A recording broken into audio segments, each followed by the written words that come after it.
Президент Абхазии Бадра Гунба и первый заместитель главы администрации президента России Сергей Кириенко бодрым шагом направляются на Брехаловку. Время поджимает, потому что визит в республиканскую больницу затянулся, а до торжественного прибытия поезда Диоскурия буквально час. По сложившейся традиции прогулка начинается с кофе. Сергей Кириенко пьет сладкий, одновременно изучая проекты реконструкции столичной набережной от российских и абхазских архитекторов.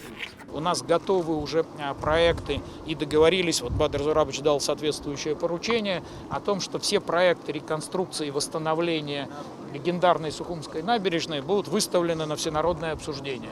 Сейчас работу ведут архитекторы, да, и Абхазии, и России. Вот они в течение месяца это закончат, и будут выставлены информационные стенды, чтобы любой житель города Сухума, Абхазии, любой приехавший турист имел возможность посмотреть, сказать свое мнение, дать какие-то свои предложения. Буквально 10 минут на кофе, и делегация направляется дальше. Но далеко уйти не удалось. Представители старшего поколения не могут отпустить гостей без поздравлений.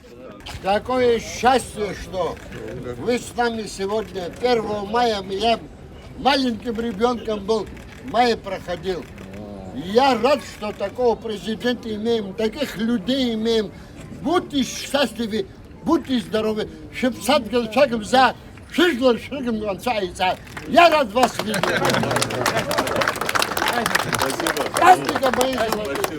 Восстановление набережной в районе Колоннады пройдет при финансовой поддержке Республики Башкортостан. Сергей Кириенко осматривает восстановленную вазу. Раньше такие стояли на всех постаментах между фонарями. Таких ваз будет 80. Они выполнены из башкирского мрамора, а вот каменную облицовку восстановят из местного абхазского камня. Есть 3 карьера, 2 карьера посмотрели, камень не подходит известняково. Сейчас 3-й поедут, посмотрят. Если подходит, то слава богу, тогда будет камень местный, чтобы облицовывать. Ну да, сюда нельзя тащить другой камень, надо делать местным камнем. Нам даже нашли 4-ю уже. Да? Мы уже и на 4-ю поедем. То есть, короче, Башкортостан привезет свои станки, они будут резать, если все хорошо. И будет развивать карьер, собственно. Как скажете. Кстати, потом почему нет? Спасибо. Это будет. Российские бизнесмены абхазского происхождения присоединились к инициативе по восстановлению набережной. Так, IT-предприниматель Вахтанг Тужба планирует создать место отдыха и гастрономии в комплексе морского порта. В данный момент он ждет заключения специалистов о состоянии здания. Другой бизнесмен и меценат Беслан Агарба взял на себя восстановление части набережной. Мы приведем в порядок все вот эти парапеты, все вот эти вот светильники, с правой стороны светильники.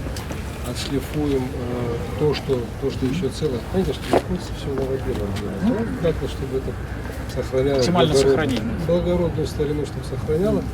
Вот, все это мы сделаем, так что, в общем, Спасибо.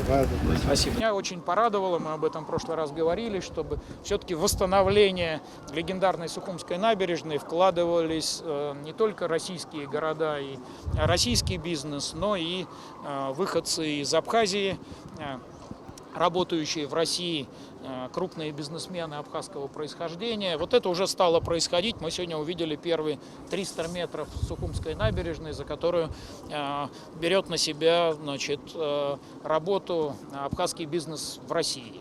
Мне кажется, это очень правильная история, очень правильный пример, если к этому будут присоединяться все. Ну и договорились вот и с Бадром Зурабовичем, и с мэром города Тимуром Михайловичем о том, что будет предоставлена возможность, ну, у людей разные возможности, кто-то может взять 100 метров или 500 метров набережной, кто-то может взять одну лавочку или один вазон на этой набережной, но это все равно вклад каждого человека, и это, знаете, такая, ну, общая программа, когда каждый и житель города, и приехавший гость города может внести вклад в то, чтобы вот этот уникальный исторический облик не только сохранить, восстановить и развивать. Вот это меня сегодня очень порадовало в праздник.